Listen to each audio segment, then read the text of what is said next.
Donc, on va parler maintenant des schémas de traitement pharmacologique. J'invite le docteur Natacha Mortier, qui fait partie du Bibliographic Group à nous parler des résumés de sa recherche bibliographique. Dag, ik ga het hebben over de behandeling van menopasale klachten. Ik heb geen conflicts of interest. Wij hebben een literatuuronderzoek gedaan en zoals ik in mijn vorige presentatie al had vermeld, om een literatuuronderzoek te doen moeten we eerst goed definiëren wat de zoekcriteria zijn qua populatie, qua interventies, qua outcome. Hier hebben we gezocht naar studies die zich afspelen bij peri- en postmenopausale vrouwen met symptomen.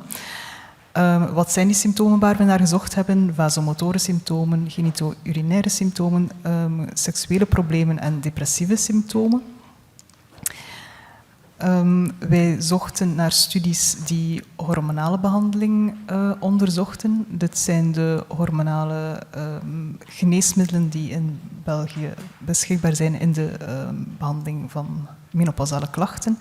En wij zijn geïnteresseerd in outcomes die kijken in hoeverre dat die interventies die ernstige klachten verbeteren. Wat hebben we gevonden in de literatuur? De meeste van de resultaten die ik straks ga tonen komen uit deze grote systematische review, de ARQ, die in grote mate dezelfde zoekcriteria had als wij. Zij bundelden alle oestrogenen en oestroprogestagene combinaties. Dat heeft zijn voor- en zijn nadelen. Door dat poelen heb je een heel grote dataset. Je hebt veel informatie over lange tijd uit veel studies. Dus je hebt een redelijk robuust resultaat. Nadeel is natuurlijk dat wij niet veel gaan kunnen zeggen over de relatieve werkzaamheid van alle verschillende soorten oestrogenen of oestroprogestagene combinaties. Over de andere hormonale behandelingen, daar werd niet naar gezocht in deze systematische review, daar hebben we wel andere bronnen voor gevonden. En ook de meeste outcomes waar we in geïnteresseerd waren, werden hier samengevat. Wat zijn nu heel kort en heel veel vereenvoudigd de resultaten die we hebben gevonden in deze systematische review. Wat is de werkzaamheid van oestrogeen of oestrogeen-progestageen combinatie versus placebo voor de verschillende outcomes? Voor vasomotore symptomen zien we dat oestrogenen zeer werkzaam zijn. Een SMD, Standardized Mean Difference, van 0,64 of min 0,64 wordt beschouwd als een vrij goed resultaat. Het is in veel studies onderzocht. De grade van de quality of evidence is moderate. Dat is eigenlijk ook vrij goed. Dus we zijn vrij zeker dat dit effect ook in de werkelijkheid zich afspeelt. Voor quality of life zien we ook een statistisch significant verschil, ook vrij goed. Maar de quality of evidence is low. Dat wil zeggen dat we iets minder zeker zijn hoe dat zich vertaalt naar de praktijk. Voor depressieve symptomen hebben we weliswaar een statistisch significant verschil, moderate quality of evidence, maar de grootte van het verschil is veel minder, 0,36. En het is niet zo duidelijk wat dat klinisch betekent voor die patiënt. Voelt ze zich daar veel beter door die interventie of niet? Het is ook een beetje verwarrend, omdat in die populatie die bestudeerd is, heb je eigenlijk heel veel verschillende groepen. Zowel vrouwen die echt klinisch depressief zijn, die vaak ook dan mede behandeld worden met antidepressiva, maar ook vrouwen die gewoon enkele van die kenmerken op die schaal vertonen. Dus het is een beetje moeilijk in te schatten van wat is de klinische impact van die kleine verandering, die kleine verbetering van de depressieve symptomen. Voor urogenitale atrofie ziet men met vaginale toediening van oestrogenen eigenlijk ook een groot effect. Iets minder bij orale toediening van oestrogenen. Maar dat wil nog niet zeggen per se dat vaginale toediening beter is dan systemische oestrogenen, want dit zijn geen rechtstreeks vergelijkende studies, dus dat kan zijn dat dit bij andere populaties is toegediend. Voor seksuele functie is het ook iets moeilijker te interpreteren. Men zag geen verbetering van seksuele problemen bij vaginale toediening van oestrogenen, wel bij systemisch oestrogeen alleen. En dan weer niet bij toediening van systemisch oestrogeen met of zonder progestagenen. Hoe moet je dat dan interpreteren? Ook zeer voorzichtig. Sowieso, het is maar een heel klein effect, 0,21. Maar systemisch oestrogeen alleen ga je ook alleen maar geven bij vrouwen die geen uterus hebben. Dus dat is wel een heel specifieke populatie. Dus je kan dat ook niet zomaar vergelijken met elkaar. Deze systematische review heeft ook gezocht naar studies die oraal en transdermale toediening van oestrogeen met elkaar vergeleek. Men zag op vlak van werkzaamheid, dus vasomotorische symptomen, quality of life, seksuele functie, geen verschil. Maar quality of evidence is low to very low. Ook, maar het zijn maar kleine studies. Dus heel veel zekerheid hebben we daar nu ook niet van. Maar dit zijn wel rechtstreeks vergelijkende studies. Over tibolone en prasteron ik ga er redelijk snel over gaan. Deze zijn minder onderzocht dan oestrogenen op minder outcomes en minder lange tijd. Zij tonen wel werkzaamheid, maar als ze rechtstreeks vergeleken worden met oestrogenen is er ofwel geen verschil, ofwel is er een voorkeur voor oestrogenen. En dan is de vraag een beetje wat de plaats is van deze producten, aangezien dat zij ook hormonale behandelingen zijn en vaak dezelfde contra-indicaties hebben als oestrogenen. Tot zover het literatuuronderzoek. Wij gaan ook altijd in richtlijnen gaan kijken wat zij aanbevelen. Wij hebben 4 Europese richtlijnen geselecteerd die aanbevelingen doen rond de aanpak van menopausale klachten. En we zien in het algemeen dat zij wel de evidence reflecteren. Voor vasomotorische symptomen zien we dat de richtlijnen het toedienen van oestrogenen aanbevelen. NHG is weliswaar een beetje... ik zie dat mijn groene stukjes een beetje versprongen zijn. Dat NHG een beetje terughoudender is. Die zegt bijvoorbeeld overweeg in plaats van geef het. Voor urogenitale atrofie wordt het ook aanbevolen, vaginale oestrogenen. Maar weliswaar eerder als tweede optie na het uitproberen van een indifferente lubricerende gel. Voor andere outcomes zoals seksuele functie, depressieve stoornissen, is de evidence eigenlijk minder duidelijk en zijn de aanbevelingen ook veel minder duidelijk. Ofwel zeggen ze er niks over, ofwel zijn ze ook weer wat terughoudend van overweeg het, bespreek het met de patiënt, maar geven ze geen duidelijke indicatie. We hadden nog een aantal specifieke juryvragen waar we antwoorden hebben proberen zoeken in de richtlijnen. Eén vraag is: wanneer schakel je over van hormonale contraceptie naar HRT? Daar hebben we enkel in de Nederlandse richtlijn iets over gevonden. Zij benadrukken dat HRT op zich onvoldoende is als contraceptie, dus zolang er nog anticonceptie nodig is, moet er volwaardige anticonceptie worden gegeven. Als die vrouw dan ook last heeft van vasomotorische symptomen, zijn er 2 opties, ofwel oraal anticonceptie verder geven, ofwel de combinatie van een hormoonspiraal met bijkomend estradiol, transdermaal of oraal. En in het algemeen zeggen ze van je kan het stoppen van anticonceptie overwegen vanaf de leeftijd van 52 jaar en de vrouw dan verder als postmenopausaal gaan behandelen. Nog een vraag was, wanneer stop je met HRT? Ook enkel de Nederlandse richtlijn zegt daar iets over, spreekt zich daarover uit. En zegt het gebruik te beperken tot maximum 5 jaar, omwille van ongewenste effecten op lange termijn.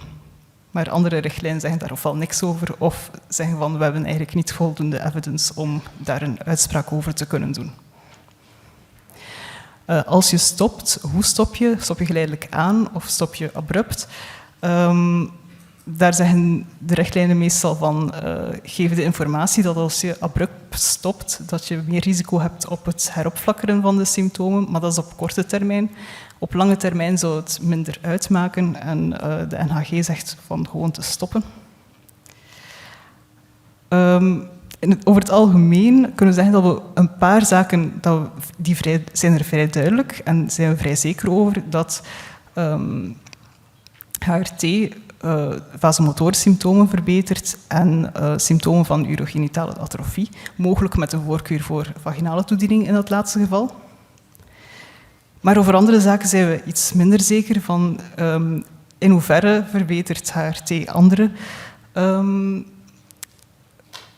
symptomen zoals seksuele problemen, depressieve gevoelens en zeker als het gaat om de geïsoleerde symptomen. Orale versus transdermale toediening, daar hebben we eigenlijk nog niet zoveel studies over. Wat is de plaats, als er een plaats is voor tibolone en prasteron? En wanneer stop je HRT? En eigenlijk gaat die vraag over lange termijns risico-batenbalans. De lange termijns risico's, je had gemerkt hebben, ik heb daar nog niet over gesproken, omdat in de loop van de dag gaan we daar nog uitgebreid over praten. Maar dat gaat altijd wel in het achterhoofd moeten zitten als het om een langdurige behandeling gaat. Dank u wel.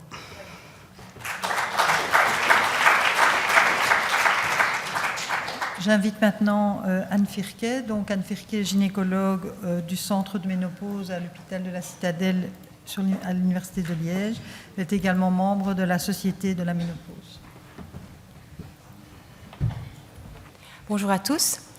Je profite de la parole qu'on m'a donnée aujourd'hui pour remercier cette initiative de l'INAMI de pouvoir vraiment parler de ménopause et de pouvoir vraiment avoir des avis d'experts sur cette longue journée. Et je crois que c'est fort intéressant de pouvoir confronter nos points de vue.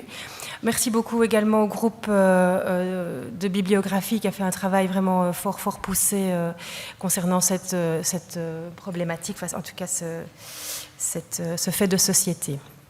Alors donc je suis gynécologue à Liège et je dirige maintenant depuis quelques années le centre de ménopause qui a été créé il y a plus de 25 ans par le professeur Axel Pintio et qui est un centre qui permet aux patients de venir une matinée faire plusieurs bilans, un bilan gynécologique, un bilan sénologique, un bilan de densité osseuse, de physio pour le périnée. Nous avons aussi la possibilité d'offrir un point de vue et une prise en charge psychologique, sexologique et de nutrition parce que la ménopause, c'est vraiment tout ça en une seule matinée, en tout cas, et pour une seule patiente qui va vraiment avoir à faire face à tout ce type de problématique. Maintenant, encore une fois, toutes les patientes n'ont pas ce genre de problème en même temps et il y a des patientes qui n'ont absolument aucun symptôme et vivent les choses de manière très positive et sans problème, mais en général, c'est vrai que c'est une période de la vie des femmes compliquée. Je n'ai pas de conflit d'intérêt dans aucune firme pharmaceutique. Alors ici, moi, l'idée, c'était peut-être d'avoir un point de vue peut-être plus pratique que ce que le docteur Mortier vient donc de vous expliquer de manière plus théorique. Pour faire simple, la première question qui nous était posée en tant qu'experts, c'était quels étaient les différents schémas de traitement pharmacologique. Je pense qu'il faut vraiment différencier les schémas de type systémique qu'on va pouvoir proposer aux patientes, des schémas qui vont être plutôt locaux régionaux. Ce n'est pas du tout les mêmes choses et parfois les patientes ont besoin des deux ou parfois juste de un. Donc pour les combinaisons œstroprogestatives qu'on peut proposer à la ménopause, eh bien, en termes de schéma, on peut avoir des formes plutôt séquentielles, c'est-à-dire il y a une pause pendant le traitement, souvent d'1 semaine. Donc soit les œstrogènes sont donnés non-stop et on a un progestatif qui est séquentiel avec une fenêtre proposée d'1 semaine, soit le traitement est donné de manière continue, donc tout le temps, tous les jours, la même chose. Je parle bien sûr de cela, comme l'a dit mon collègue, pour les patientes qui ont bien sûr toujours un utérus où la progestérone doit être appliquée en même temps. Les patientes peuvent aussi avoir toujours leur Mirena, donc ou le lévonorgestrel en stérilet, où là, bien sûr, la forme est prolongée et donc en continu. Donc, le choix dépend un petit peu de ce que la patiente va vous expliquer. Le fait de faire parfois une fenêtre thérapeutique dans un schéma séquentiel peut provoquer des saignements, donc la patiente peut être inconfortable par rapport à ses règles. J'avoue qu'on a de moins en moins de patientes qui demandent à garder des règles. Au début, quand j'ai commencé la ménopause, il y a 20 ans maintenant, les patientes pouvaient parfois demander à garder encore un saignement. Peut-être que c'était un peu une idée de rester jeune, je ne sais pas, mais en tout cas, on n'a plus trop ce genre de demande-là. Donc les schémas maintenant sont plutôt proposés de manière continue. Certaines études démontrent par contre que le fait de donner le traitement sous forme séquentielle, donc de laisser une fenêtre thérapeutique peut avoir un intérêt au niveau de l'apoptose du sein, que ça peut être quand même plutôt intéressant au niveau du risque mammaire de faire une pause. Ça, c'est pour les combinaisons œstroprogestatives. Alors, une place pour la tibolone, donc ça c'est Eria ou Livial. On peut considérer que ce type de traitement-là est différent puisqu'il va vraiment donner une combinaison et une possibilité d'avoir un impact un peu plus androgénique du traitement. Et chez les patientes qui ressentent beaucoup de fatigue ou en tout cas ont peut-être un manque de libido également, peut-être que la tibolone a quand même une place toujours. Maintenant, certaines études ont démontré un risque plutôt négatif en termes cardiovasculaires de la tibolone. Donc, il faut que le profil des patients soit vraiment très très bon, avec pas de problème cardiovasculaire, pas d'antécédents cardiovasculaires. J'insiste très fort pour les antécédents familiaux aussi. Une anamnèse importante doit toujours être faite lors d'une première consultation de ménopause pour proposer le traitement, avec des risques thrombotiques peut-être familiaux qui sont parfois un peu occultés. Il faut vraiment bien interroger les patientes sur leurs risques familiaux. Alors, on parle beaucoup de toutes les hormones féminines, donc œstrogènes, progestérone, mais je pense qu'il y a aussi une place très importante pour les androgènes. En tout cas, il ne faut pas minimiser la place peut-être que les androgènes vont nous donner pour aider nos patientes, donc sous forme de testostérone ou bien la DHEA. La testostérone, c'est un gel qu'on peut proposer aux patientes au niveau du bras, par exemple, 1 fois par semaine. Donc c'est du gel, de l'androgel, et qui peut aider peut-être les patientes à récupérer une forme de libido, ou en tout cas de désir sexuel qui parfois peut être vraiment complètement diminué lors de l'entrée en ménopause, et ces patientes peuvent ressentir quand même une amélioration par rapport à cela. La DHEA est une préparation qu'on peut faire à 20 ou 30 mg, n'a pas donné dans les études beaucoup de certitude quant à une aide concernant la libido. Maintenant, chez les patientes qui prennent un peu de DHEA, elles peuvent sentir peut-être une énergie ou en tout cas un petit peu plus d'aide au niveau de la fatigue. Ça, c'est quelque chose qu'on peut retrouver dans les ressentis des patientes. Donc, ce n'est pas du tout systématique, ce n'est pas reconnu dans les études scientifiques, mais il y a peut-être une place pour la DHEA. Alors, on peut avoir des associations, comme on a bien sûr déjà discuté de la Duaviv, qui sont des associations avec des œstrogènes, et pour ne pas avoir les effets négatifs du progestatif, on a remplacé par un SERM. Donc, il y a une place pour ce Duaviv. C'est un traitement qui est quand même assez onéreux, mais qui peut avoir sa place pour les patients qui ont des difficultés à tolérer le progestatif des combinaisons du THS. La phytothérapie, bien sûr, on va en parler plus tard dans la journée. Pour les patientes qui ne peuvent pas ou qui ne veulent pas prendre un traitement hormonal, la place de la phytothérapie est là. Je pense qu'il faut écouter nos patients qui ne souhaitent pas prendre des hormones et leur proposer vraiment la meilleure possibilité pour être soulagés. Maintenant, c'est vrai que ce sera plus de l'emporte-pièce avec les sécheresses cutanées, avec les bouffées de chaleur, avec les douleurs articulaires. Il faudrait essayer de combiner un petit peu tout ça, que c'est vrai qu'avec un traitement hormonal général, on peut vraiment aider de manière globale.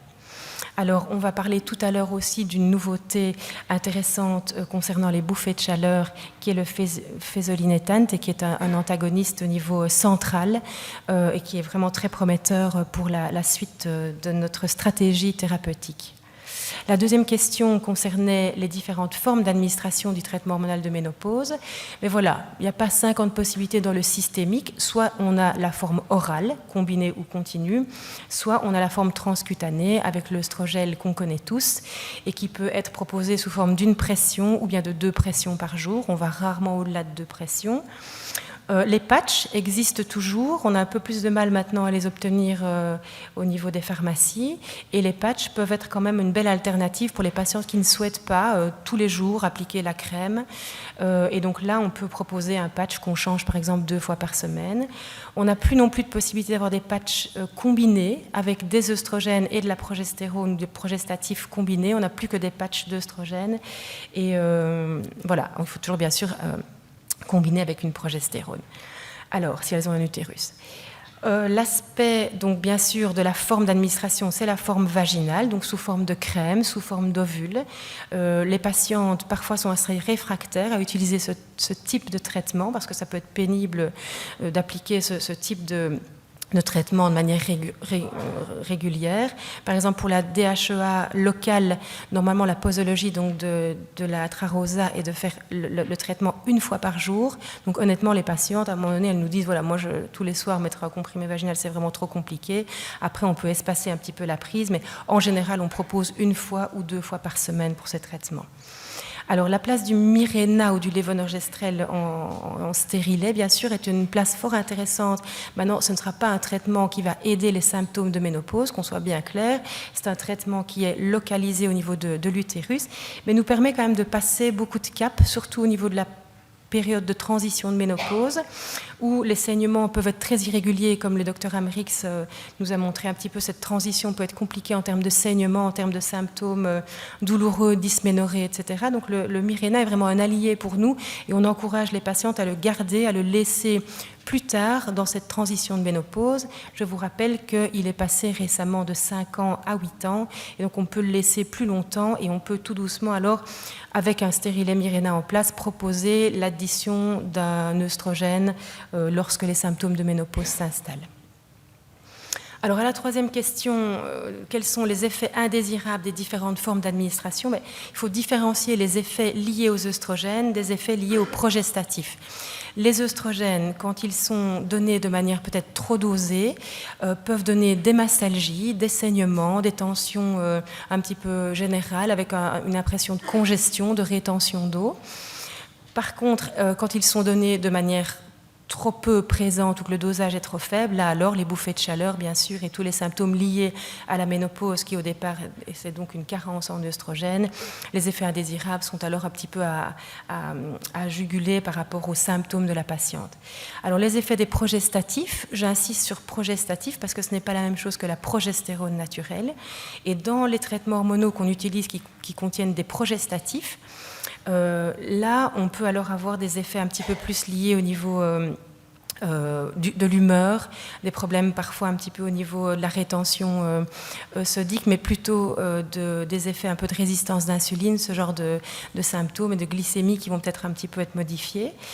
Nous, dans les traitements hormonosubstitution, j'avoue que dans les recommandations qu'on a mis en place au niveau de la Société belge de ménopause, on essaie vraiment dans un premier temps de plutôt proposer des traitements qui combinent les œstrogènes le plus proche des œstrogènes physiologiques, à savoir l'œstradiol, et de les combiner plutôt avec des progestérones naturelles. Donc c'est vraiment la progestérone ou la dihydrogestérone qui sont nos progestérones les plus recommandées.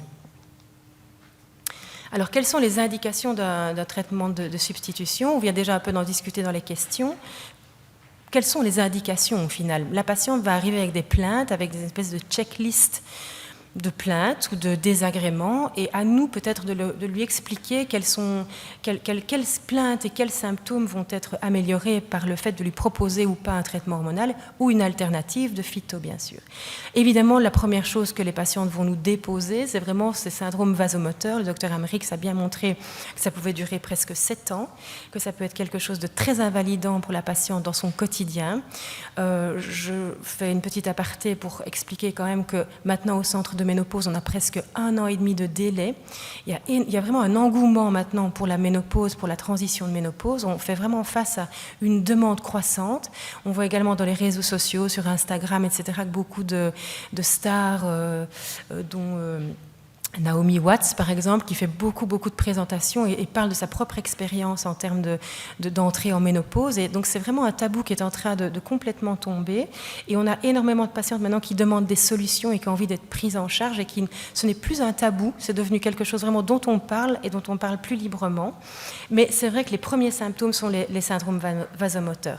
Mais il faut voir plus loin que ça. On a ici une fenêtre d'opportunité pour les prochaines années de cette patiente et lui expliquer que toutes les douleurs articulaires qu'elle va ressentir, également les arthralgies, tendinopathies, c'est quelque chose qui arrive aussi au moment de la ménopause. On sait que les récepteurs aux œstrogènes sont partout et au niveau de l'articulation aussi, et qu'il ne faut pas négliger parfois cette plainte. Les patientes vont arriver en disant voilà, j'ai l'impression d'avoir pris 20 ans, j'ai mal partout. Et donc l'indication parfois d'un traitement hormonal peut être aussi posée pour cette patiente. Bien sûr, la sécheresse cutanée, la sécheresse vaginale, elle va arriver plutôt dans un second temps, quand la carence en œstrogène est un peu plus installée. Et là, les patientes vont être plutôt avec cette plainte de qualité de peau, de sécheresse, parfois de sécheresse oculaire, buccale et bien sûr vaginale, avec des dyspareunies, des difficultés lors des relations sexuelles. On en parlera plus tard de manière très profonde de cette protection osseuse qui peut être une indication, en tout cas nous on en est convaincus, une indication du traitement hormonal de substitution. Et le docteur Amerix a également maintenant mis en évidence, et nous avons essayé dans les consensus de Société belge de ménopause, de également mettre dans les symptômes de ménopause ces fameux brain fog, qui sont ces difficultés de concentration, ces troubles cognitifs, ces patients qui ne dorment pas de la nuit et qui sont dans des postes parfois à responsabilité dans leur profession. Ces Curex, dans les études qu'on a montrées, ont mis en évidence un absentéisme, des burn-out un petit peu plus présents dans ces périodes de la vie des femmes, entre 45 et 55 ans. Et on pense que ces symptômes liés à la ménopause peuvent vraiment être clairement, en tout cas, améliorés si on propose à une patiente une supplémentation ou en tout cas une prise en charge, quelle qu'elle soit, une écoute, mais on est vraiment leur expliquer que ce n'est pas un burn-out, ces femmes ne sont pas en dépression, en tout cas si elles n'ont pas eu déjà des épisodes de dépression plus jeunes ou plus précocement dans leur vie, elles ne doivent pas avoir un antidépresseur, elles ne doivent pas se faire prescrire un anxiolytique, elles doivent juste comprendre que ce qui leur arrive est vraiment physiologique et que ça peut être expliqué. Et quand on montre à une patiente sa prise de sang et qu'on lui montre vraiment cette carence d'œstradiol, moi ça m'est déjà arrivé d'avoir des patientes vraiment qui s'effondrent en pleurant en disant ben voilà, en fait, voilà, c'est ça qui se passe, c'est pas dans ma tête, il y a vraiment des choses qui peuvent être mises en place. Alors, important, comment passer d'une contraception à un traitement hormonal de ménopause? Si la patiente n'a pas de pilule, c'est vrai que Linda Amerix a bien sûr parlé du diagnostic de la ménopause, même si ce n'est pas une maladie, mais où la ménorrhée doit avoir plus d'1 an, et où bien sûr on a les dosages, on va discuter des dosages des FSH et du taux d'œstradiol, mais ce n'est pas si facile, bien sûr. Parfois, certaines patientes sont déjà sous œstroprogestatif, et c'est vrai qu'il y a un âge clé pour lesquels, vraiment à 50-51 ans, je pense qu'il ne faut plus laisser des patientes sous pilule. Il faut vraiment leur expliquer que le traitement de substitution, en tout cas de la transition de ménopause, n'utilise pas les mêmes hormones qu'un éthynylœstradiol, qu'un progestatif présent dans les pilules qui vont bloquer l'axe hypophysaire et donc bloquer les ovaires, et que ces patientes n'ont pas plus besoin d'avoir ce genre de traitement. Elles ont peur parfois de ne plus être sous pilule et d'avoir donc des symptômes de ménopause. Parfois, les médecins généralistes font arrêter les pilules pour un petit peu voir où les patientes se trouvent, et elles ressentent énormément de bouffées de chaleur et elles se sentent pas bien, donc elles se réaccrochent à leur pilule. Et je pense qu'il y a vraiment une place, mais ça pourrait faire même l'objet limite d'une journée de discussion, mais concernant cette transition de ménopause où les patientes ont parfois une FSH élevée, un taux d'œstradiol élevé aussi, et donc elles passent, sans pilule bien sûr, là je parle, elles passent de moments où elles ont vraiment des mastalgies, à d'autres moments où elles ont des saignements, à d'autres moments où elles ont des bouffées de chaleur et on ne s'y retrouve pas. Et c'est vrai qu'on pourrait faire des dosages hormonaux tous les 3 mois qui seraient différents. Donc ici, je crois qu'il y a vraiment une place importante pour certains types de traitements, comme par exemple, sans citer de marque, mais des Velbiennes ou bien des traitements de l'Aclimela, par exemple, qui sont des traitements qui vont bloquer l'axe pour ne pas cumuler un traitement d'œstradiol avec de l'œstradiol qu'elles produisent toujours, mais qui vont permettre de déjà proposer une aide en termes de bouffée de chaleur. Et là, alors, on peut expliquer à la patiente qu'elle a toujours une contraception, il faut toujours utiliser cette contraception, mais qu'elles vont quand même être déjà soulagées de leur syndrome climatérique. Alors, grande et dernière question, on en a déjà un petit peu parlé, mais quand doit-on arrêter un traitement hormonal de substitution? Quand j'ai commencé mon assistanat en gynécologie, on nous disait 5 ans. Après 5 ans, il faut arrêter le traitement. Au final, on ne sait pas très bien ce que les études disent après. 5 ans pour pallier vraiment les premières années de difficulté, et après on arrête.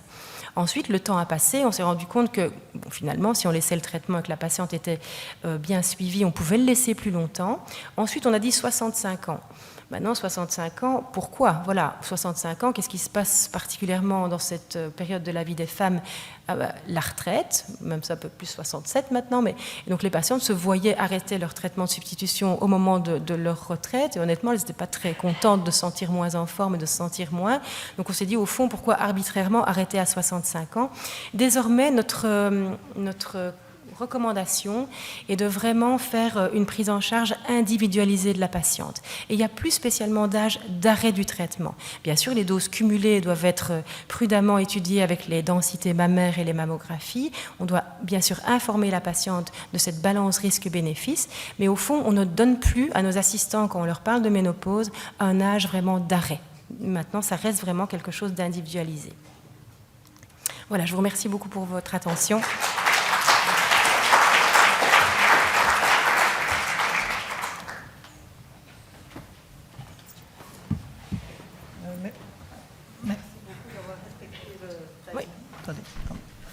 J'invite Dr Mortier à venir.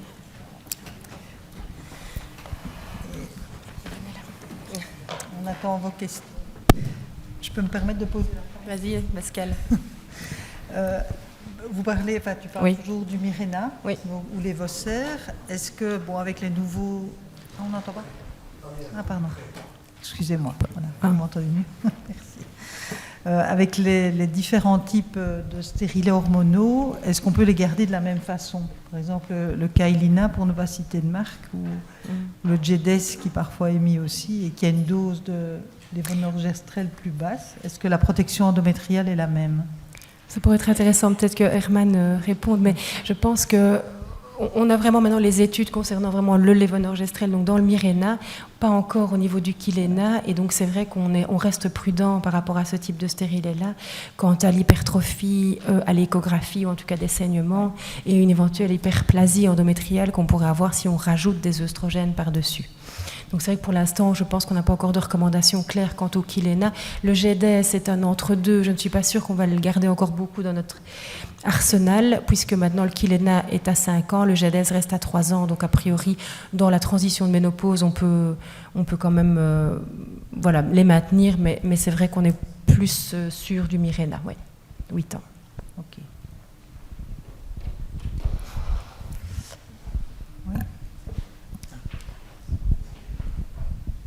Dans la même question que Pascal, donc on sait qu'effectivement au niveau contraceptif, une fois qu'on le met à 40 ans, un Mirena, on peut le laisser jusqu'à la ménopause. Au niveau de la protection endométriale, donc une dame de 40 ans, on ne va pas lui chancer son stérilet au niveau contraceptif, mais est-ce qu'au niveau du risque de protection endométriale, est-ce qu'au-delà de 8 ans, donc est-ce qu'il est encore efficace, ou est-ce que, parce que c'est vrai que le changer au niveau mammaire, c'est peut-être pas une bonne idée de changer un Mirena à 48 ans. Donc je me demandais, est-ce qu'on a des données là-dessus sur la protection endométriale au-delà de... Pour l'instant, on est vraiment à 8 ans. Maintenant, nous, on est convaincus dans notre pratique et dans notre habitude et dans nos échographies et dans notre habitude que, honnêtement, je pense que bientôt, on pourra avoir la certitude qu'on peut le laisser au moins 10 ans. Maintenant, il faut que la firme nous suive. Avec une protection... Avec une protection endométriale vraiment correcte, oui, complètement.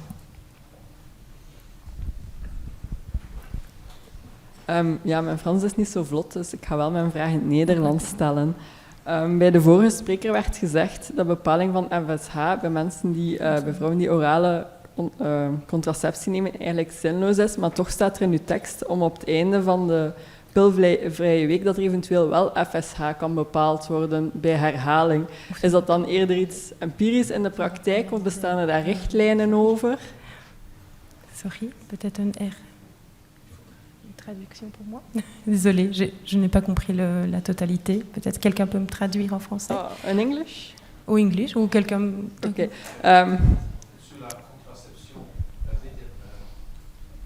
Déterminer l'FSA sous contraception n'a pas de sens, Ah non. mais la dame demande si après une semaine, à la fin de pill-free Ouais. cycle, FSA a un sens, mais je crois pas. Non, c'est trop, C'est trop trop tôt. tôt. Après une Maar dat is semaine, oui. sur votre texte. Ah oui, oh, bon, c'est qu'il y a un souci. C'est pas une semaine, c'est un mois. C'est un mois, je pense. Oui, ça a peut-être été mal traduit. Sorry. C'est plus un mois, oui. Après un mois, le wash-out est plus présent et on peut alors avoir un axe qui va ou pas répondre et l'avoir sur la prise de sang. Oui, mais je pense qu'il y a une erreur parce que c'est une semaine. Oui, c'est vrai. Par rapport à la contraception, vous n'avez pas l'impression qu'on va au bout du bout là? Parce que le taux de grossesse à 50 ans, enfin, je ne sais pas si vous le connaissez, mais à mon avis, on est vraiment très très très très bas. Donc c'est vrai que la femme, depuis sa puberté, est dans l'angoisse d'une grossesse non désirée, que cette contraception, elle a assurée, on sait que la contraception est plus assurée par les femmes que par les hommes, donc je crois que le débat est clos à ce niveau-là. Mais donc, et qu'arrivée dans cette période-là, elle reste extrêmement anxieuse Oui. par rapport à une grossesse éventuelle. Enfin, moi, dans ma pratique, j'essaie quand même de les rassurer le plus possible. Donc, je ne dis pas qu'il faut arrêter la contraception, mais il faut quand même essayer de les rassurer au mieux. Enfin, je ne sais pas ce que vous faites. Oui, je suis tout à fait d'accord avec vous. Honnêtement, c'est vrai qu'on reste toujours extrêmement prudent. C'est vraiment l'effet parapluie d'une éventuelle grossesse où on pourrait limite publier dans Science parce qu'on aurait une grossesse à 50 ans. Honnêtement, c'est vrai que franchement, c'est très très peu décrit, mais c'est vrai que les recommandations restent assez précises, que la contraception doit être maintenue, en tout cas peut-être pas par pilule, mais peut-être que... Voilà, bref, en tout cas, on doit vraiment continuer à être prudent par rapport à ça, mais je suis d'accord avec vous que sur le papier, c'est le cas, mais qu'en principe, honnêtement, des grossesses si tardives, on n'en a pas. J'ai déjà eu au planning familial une dame de 45 ans, mais jamais au-delà, quoi. Donc c'est vrai que c'est quelque chose dont les femmes doivent gérer depuis qu'elles ont presque 16-17 ans jusqu'à leurs 50 ans, c'est long. Je pense qu'il y a aussi un grand débat pour la contraception masculine, il est temps que ça bouge un peu aussi.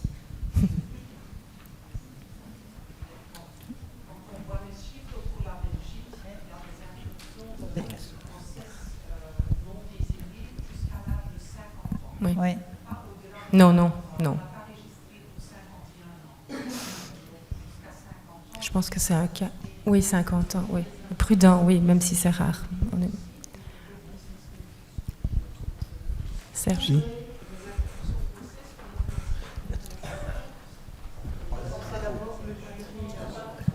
Attendez, on ne vous entend pas sans micro et il faut d'abord laisser la parole au jury ou monsieur professeur jury, Rosenberg. parce que le jury Non, a je été- sais bien, mais où Ouais. J'ai dit professeur Rosenberg. Mijn vraag ging meer naar het eerste exposé en het tweede ook. Enfin, ma question était ook par rapport aux deux exposés. De la durée, je voulais faire un commentaire et je comprends très bien que le Bibliographie Group s'est intéressé aux recommandations européennes, donc dans les pays européens, mais il existe quand même l'EMAS, European Menopause Association, qui a écrit un papier, un white paper, je pense, ensemble avec le NAMS, North American, et l'IMS, International Menopause, sur la durée. Et donc, sur la durée, je crois qu'aujourd'hui, quand même, la plupart des sociétés scientifiques s'accordent à dire que c'est à évaluer, effectivement, individuellement, le stricto sensu de 5 ans, basta, stop, dead, forget it, sorry, go home, c'est fini. Et donc, en fait, il faut l'évaluer, l'idée du taper, donc de diminuer la dose progressivement, Oui, est effectivement une bonne idée, c'est Oui. ce que nous faisons en clinique. Et la patiente qui vous dit « je suis partie en vacances, j'ai oublié mes médicaments et tout s'est bien passé bon, c'est clair qu'il n'a plus besoin de son médicament. Et la patiente qui vous dit « je suis partie en vacances, c'était l'enfer », c'est Oui. clair qu'elle en a besoin, quoi. C'est du bon sens clinique aussi. Évidemment, c'est vrai.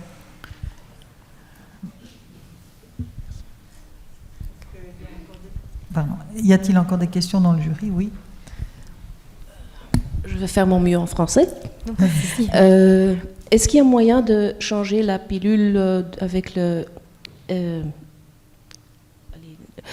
la pilule tout simple en pilule avec l'estradiol, par exemple le Zoélie, Oui. les dernières Oui. années? Oui, absolument. Moi, je pense que c'est une belle façon de faire une transition, de passer sur des combinaisons, 24/4 comme Zoélie ou Cléra, et qui ont un œstradiol. Je n'ai pas vraiment détaillé le type d'œstradiol possible, mais pas d'œstrogène possible. On a maintenant aussi dans notre possibilité l'estétrol, donc qui est un œstrogène encore un petit peu différent, d'origine fétale, et qui peut être quand même intéressant au niveau du profil du sein ou cardiovasculaire, et qui est combiné dans des pilules comme la Drovelis ou l'Idicilca, et qui sont des traitements qui peuvent être finalement intéressants au-delà de 40 ans pour faire une transition, puisqu'elles ont déjà de l'œstradiol, ce n'est plus de l'éthynylœstradiol, donc en termes de quelques syndromes vasomoteurs qui pourraient arriver, c'est déjà intéressant de les substituer comme ça, ou en tout cas faire une transition avec ces pilules-là. Un petit mot quand même sur les POP. On a maintenant Slinda, qui est une drospirénone toute seule. Avant, c'est plutôt les Lueval et des Opop, qui étaient simplement un progestatif qui avait une action locale. Slinda, avec la drospirénone, a quand même un effet anti-gonadotrope, donc peut quand même bloquer l'axe, et peut quand même aider pour les patientes qui développent en préménopause, donc en cette transition ménopausique, j'aime bien ce terme-là, peut-être un syndrome prémenstruel plus important qu'avant. On voit ça, les patientes décrivent vraiment lors des règles irrégulières un syndrome vasomoteur, un syndrome prémenstruel plus présent et plus profond qu'avant. Et le fait parfois de leur proposer une Slinda va un peu lisser les choses et peut aussi être intéressante dans la transition de ménopause, tout en gardant une contraception à nouveau. Et je voudrais encore poser encore une dernière question. Vous avez parlé d'une méthode séquentielle et continue.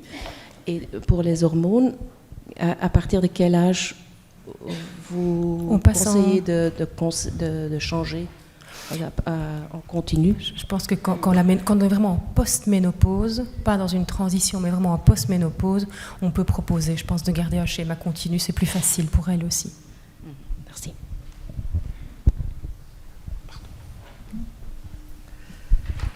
Alors c'était en effet des questions par rapport au séquentiel que vous avez décrit. Vous n'avez pas l'impression qu'en post-ménopause immédiat, le continu ne fonctionne pas toujours de façon excellente en termes de gestion du saignement? Ça, c'est une première question. Maintenant, moi, je rassure quand même les patientes. Bien sûr, il faut toujours être interpellé quand il y a une perte de sang après la ménopause. On dit toujours bien à nos patientes, si vous saignez, rappelez-nous, etc. Mais je crois qu'il faut aussi leur expliquer que si, quand on démarre un traitement de substitution de manière continue et qu'elles décrivent une métrorragie post-ménopausique et qu'elle s'est associée, par exemple, à une tension mammaire ou des choses comme ça, on sait que ça peut être une petite reprise hormonale, que les ovaires, mais on le sait puisqu'on ne fait plus d'annexectomie bilatérale dès qu'on fait une hystérectomie au-delà de 45-50 ans. Maintenant, dans les recommandations, on laisse les ovaires parce qu'on sait qu'ils ont encore une petite production intrinsèque, même quand la ménopause est installée. Et donc, on peut aussi expliquer aux patientes que ces pertes de sang qui pourraient réapparaître peuvent être parfois parce que c'est cumulé avec le THS et avec un œstradiol sécrété finalement par leurs ovaires. Donc oui, dans les traitements combinés continus, on peut avoir des saignements, mais ça doit être vraiment au début. Après, si elle ressaigne plus tard, là, je pense qu'il faut investiguer par une échographie, une hystéroscopie diagnostique, mais vérifier qu'il n'y ait pas un polype ou une hypertrophie. Ok. En tout cas, c'est vrai que moi, dans mon expérience en post-ménopause, pas en périménopause, il y a quand même pas mal de femmes qui spotent, qui saignent, et que je repasse en séquentiel pour qu'elles soient tranquilles d'un point de vue gestion du temps. Oui, et alors ma deuxième question, c'est votre séquentiel avec 7 jours d'arrêt. Les 7 jours d'arrêt... voilà, donc moi j'essaye de diminuer cette période. Oui, donc vous faites quoi, 15... Vous laissez une progestérone. Je trouve que les 7 jours d'arrêt, donc on est avec quand même 2 traitements, un œstrogène, un progestatif. Elles doivent gérer elles-mêmes le calendrier. Donc, alors on peut, il y a les séquentiels continus où vous donnez les 2 en même temps et puis vous arrêtez les 2 en même temps. Ou bien vous avez le séquentiel où on arrête seulement la progestérone. Oui, non, vous arrêtez les 2, mais vous prenez la progestérone seulement 12 jours par mois, ça devient extrêmement compliqué pour la patiente au niveau de la gestion calendrier. Donc moi, je fais ça sur base calendrier du 1er au 25. Oui, pourquoi pas. Et on arrête du 25 au 30 ou au 31. Et donc c'est beaucoup plus clair pour elle. Oui, tout à fait. Mais donc les 7 jours, ça je comprends. Ça n'a pas beaucoup d'intérêt. Non, ça n'a pas beaucoup d'intérêt. C'est décrit, mais voilà. Je pense qu'en effet. Serge. Oui. Je voulais juste un peu plus de clarté sur un point. Quand une femme ménopausée n'a pas de symptômes vasomoteurs, est-ce qu'il y a indication d'un traitement hormonal systémique pour la sécheresse oculaire, cutanée, buccale, etc.? Dans les recommandations, non. Maintenant, je trouve que notre rôle en tant que gynécologue, quand on a une patiente qui arrive, qui est dans cette période-là de sa vie, elle a le droit d'avoir toutes les explications. Donc dans un premier temps, je crois qu'il faut qu'on lui explique ce qui se passe pour elle, ce qui est en train de se passer pour elle.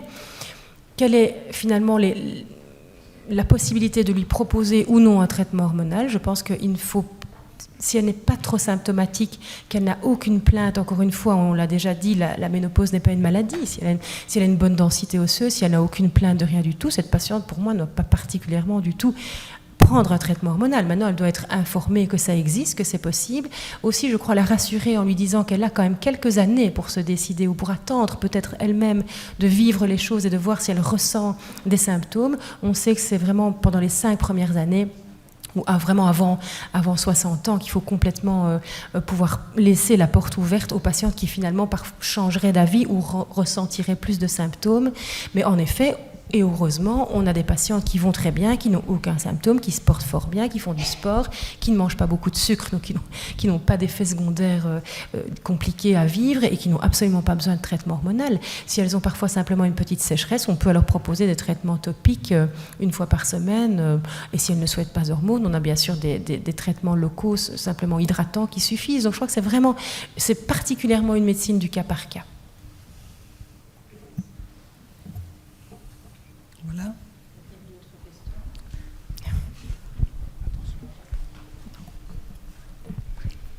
Vous n'avez pas l'impression, quand vous initiez un traitement ou quand vous parlez de l'initiation d'un traitement, qu'on parle toujours de la balance risque-bénéfice avec la patiente et on discute avec la patiente des bienfaits, des effets négatifs, etc.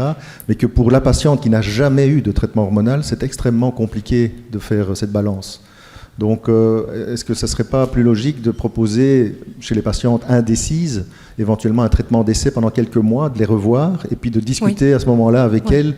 Ok, vous avez essayé, vous avez vu comment vous êtes, est-ce qu'on peut rediscuter et continuer ou arrêter? On doit encore se battre contre pas mal d'idées reçues de la voisine, de la copine, de la boulangère qui a dit que les hormones c'était mauvais. Donc je crois qu'il faut quand même aussi un peu bien prendre le temps d'expliquer il y a hormones et hormones et qu'on peut aussi les rassurer en disant si vous avez peur, si vous avez vraiment un sentiment d'être pas en paix avec ce que je vais vous proposer, vous pouvez aussi en effet l'essayer quelques mois et on se revoit dans 6 mois pour cette fameuse checklist de plaintes et les refaire ensemble et de discuter. Et je trouve que quand on propose ça, elles disent « Ah donc je ne suis pas obligée de prendre ça pendant 10 ans ». Non, je crois que c'est vraiment devenu quelque chose d'une belle discussion et je crois que malheureusement c'est pour ça que ça intéresse un peu moins, je trouve, nos jeunes gynécologues de se lancer dans la ménopause parce que c'est une consultation qui prend beaucoup de temps. Quand on prend la première consultation de ménopause, ça peut prendre presque une demi-heure pour expliquer, pour montrer la prise de sang, pour faire l'examen, pour faire tout. Et en fait, ça décourage. C'est pas très cost-effectif quand on est en privé et qu'on doit faire ce genre de choses. Donc je crois que c'est vraiment important de discuter, de rassurer, de laisser le temps et de donner des options. Vraiment d'accord avec vous.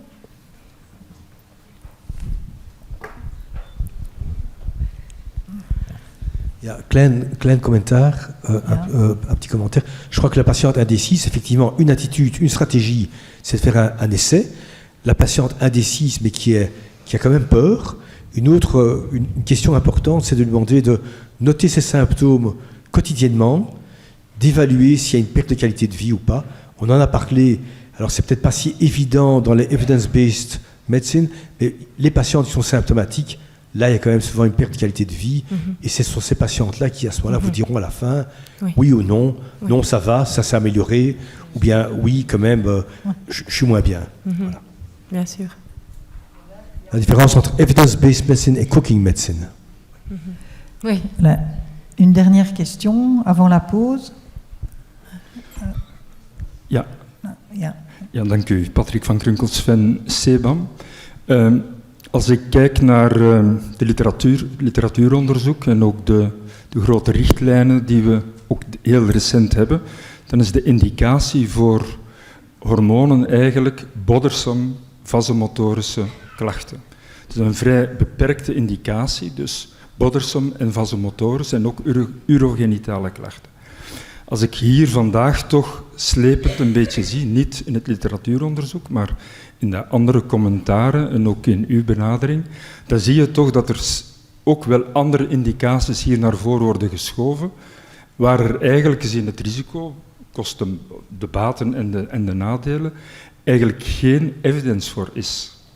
Dus in hoeverre kan u dus met de literatuur en evidence zeggen dat er naast de vasomotorische indicatie, waar geen twijfel over is, en urogenitaal, ook de brain fog, osteoporose, waar als we naar de richtlijnen gaan, heel andere benaderingen zijn dan de hormonale therapieën. Dus ik zou toch waarschuwen vanuit mijn kennis van evidence om die indicaties niet op te rekken zonder dat er evidence voor is. Madame Mortier, vous voulez répondre sur les études? Zeker, ik denk dat er een groot verschil is tussen enerzijds... Ik denk dat er zeker veel aandacht moet gaan naar het erkennen dat die symptomen er zijn en daar informatie over geven, of dat de stap dan naar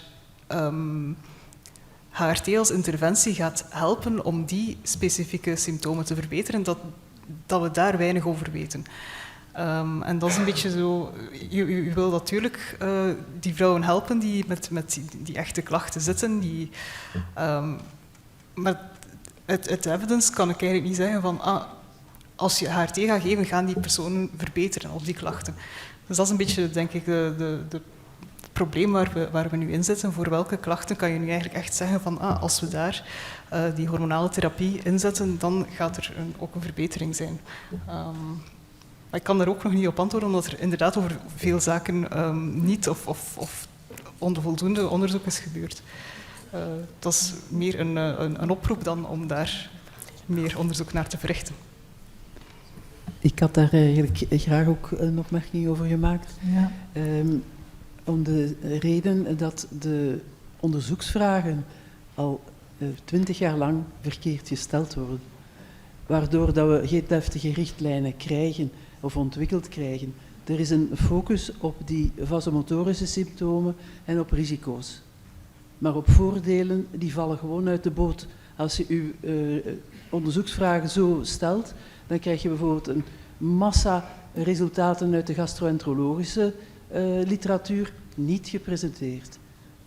Omdat er een duidelijk voordeel is voor colorectale kanker, maar dat wordt niet gepresenteerd door de onderzoeksvragen op die manier te stellen, waardoor dat we blijven zitten met richtlijnen die geen houvast geven aan onze artsen en die blijven op dezelfde plaat vastzitten, eerlijk gezegd, al 20 jaar lang, waardoor vrouwen niet geholpen worden en verder schrik aangejaagd worden, ook in de media en dergelijke. Oui.